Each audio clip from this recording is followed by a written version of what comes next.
So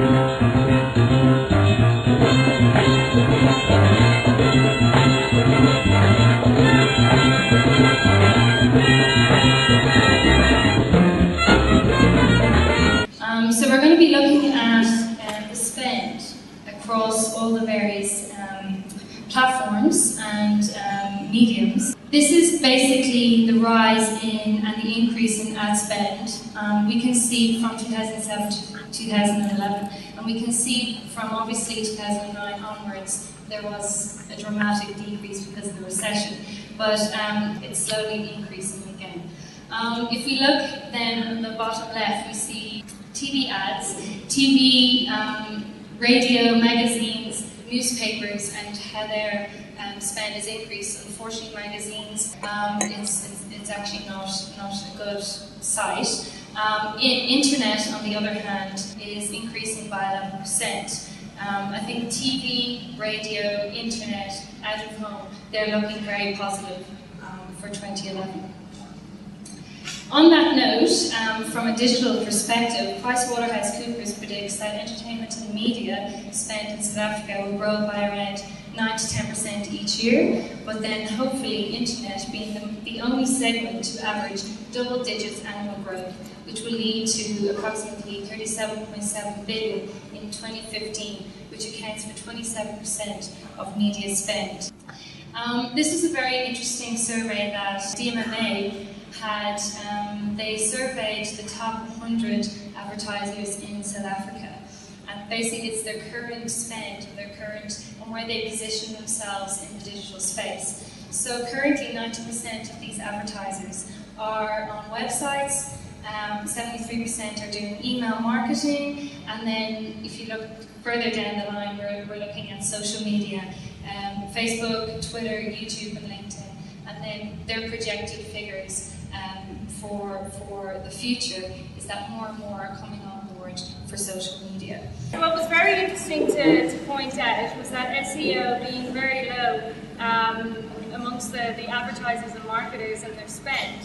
And to me, you know, SEO is very, very important. Regardless whether you have Facebook, whether you have a site, really hone in on investing in SEO. Another point to note is that advertisers are assigning 10.7% of their media spend to internet, and like I said earlier on, that this projection will increase in 2015 to 27%. What's very interesting is that the advertisers that are spending on desktop and also mobile.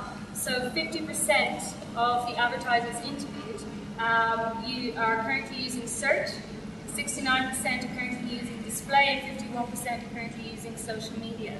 On a kind of more negative note, and hopefully, you know, in the next few years this won't be the case, less advertisers are spending on mobile. So 26% on search, 36% on display, and 27% on social media.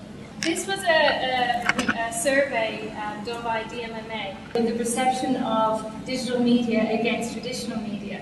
And they actually broke down digital media among display, social media and search and compared that to traditional media. So for instance, they strongly agree that traditional media helps to attract new customers. If you actually combine the digital media here, 23% for display, 39% for social media, 33% search, that actually suggests to me that digital alone helps to attract new customers. If we do hone in on the individual digital components, 49% of the advertisers interviewed said that social media increases the longevity of the customer relationship and also is cost effective to media. So I think a lot of brands and a lot of clients don't understand the space of social media. They don't realize the KPIs and the ROI. Social media to me is not something that will increase sales, it's something that will actually increase a community. Then I just want to look into the saturated market. So from a media planner's perspective, there's a lot of resource tools out there that we can use to target particular objectives for particular brands.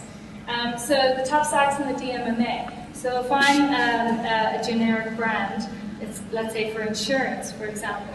A lot of them want to go out and obviously they'll share a voice on the top 10 sites of DMMA. So the top sites here are News24, MSN, IOL, junk mail, etc. However, the actual platforms that aren't assigned to DMMA or subscribe to them are actually the top sites in SA under alexia.com. So for example, Google, YouTube, Facebook. So social media sites are actually positioned on the top 10 sites in South Africa. So it's just something to consider when we're actually planning our media for our clients. Bitterbuy and Gumtree are also placed in the top sites in alexia.com, and this kind of highlights the buying power and the e-commerce that there is positioned in South Africa, and that people are inclined to buy online. So it's something that brands need to consider as well, that to push online and e-commerce. For mobile growth year on year, we can see a very, very steady decline, and it's something that I feel very passionate about. Mobile is definitely the way to go. This is a recent study that Google SA have released. It's called ourmobileplanet.com, and they released some smartphone usage stats in SA. So BlackBerry obviously coming out on tops, 44% market share, and the activities these users are doing on their phones is 56% are browsing and emailing 57%. So for those people who are actually doing direct marketing and emailing, I would suggest to consider, when you're actually directing them to your website, to consider that people are actually searching on their emails and reading their emails on their mobile phone. So it's that user experience we need to consider. Other activities, listening to music, using the internet on another device, and also very, very key, watching TV. 49% of smartphone users are watching TV while they're using their phone. And almost half expect to spend more time on mobile web via smartphones in the future.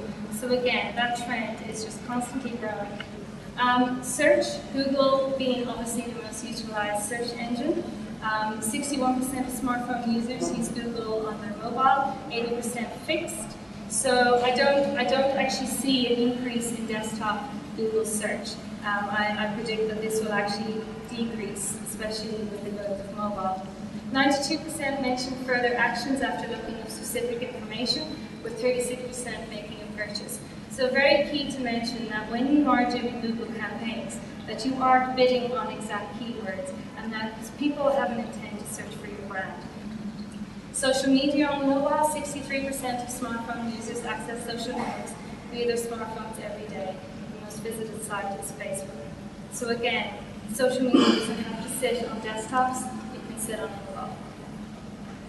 Mobile advertising, so 50% of users have used a mobile coupon in a store. So this could be a very key insight to taking up Facebook check-in, Foursquare, etc., or push SMS location-based targeting when users are within your store.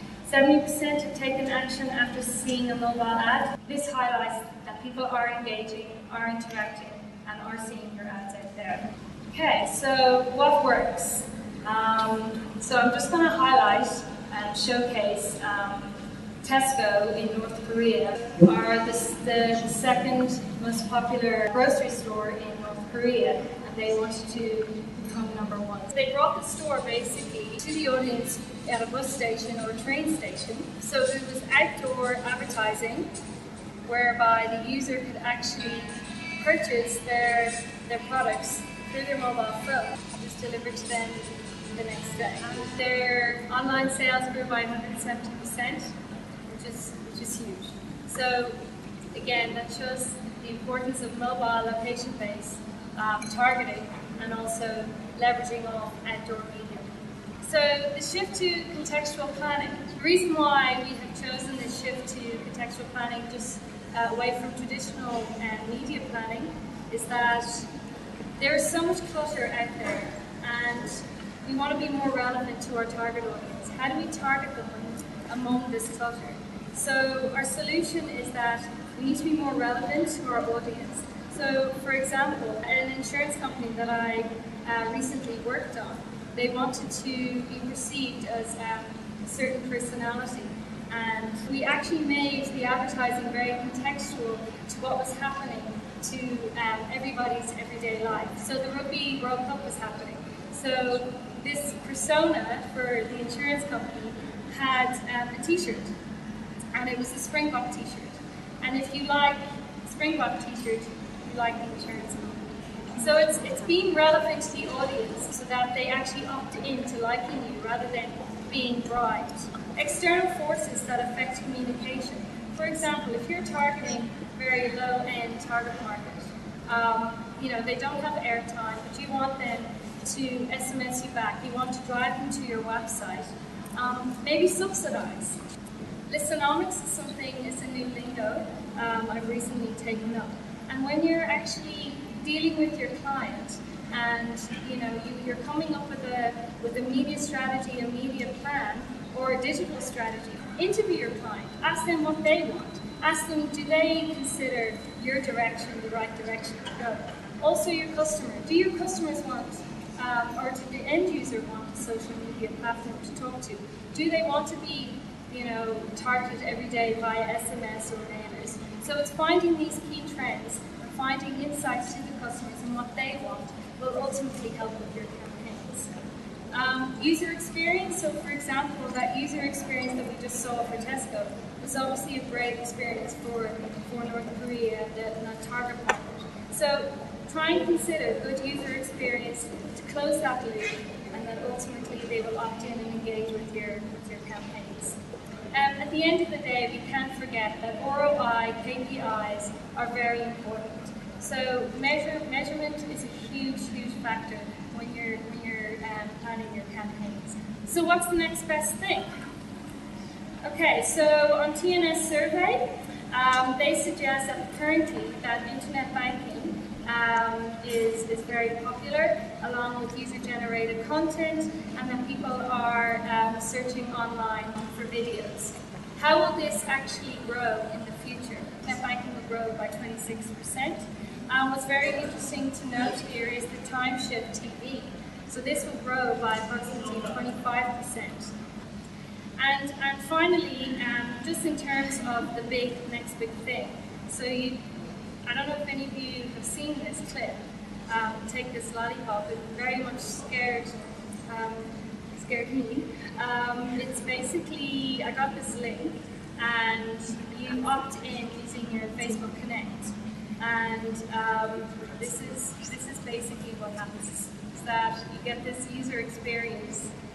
It's a video of this guy in a dungeon, very creepy looking guy, and he basically is looking at your Facebook page, which is very eerie. I think the point to note is that the user experience and what that person who opts into it is experiencing is very key. And I'd love to see something like brands doing this in the future. We've got 10 million viewers and likes. So is this the next best thing? I don't know. But hopefully we'll watch this space. So that's me.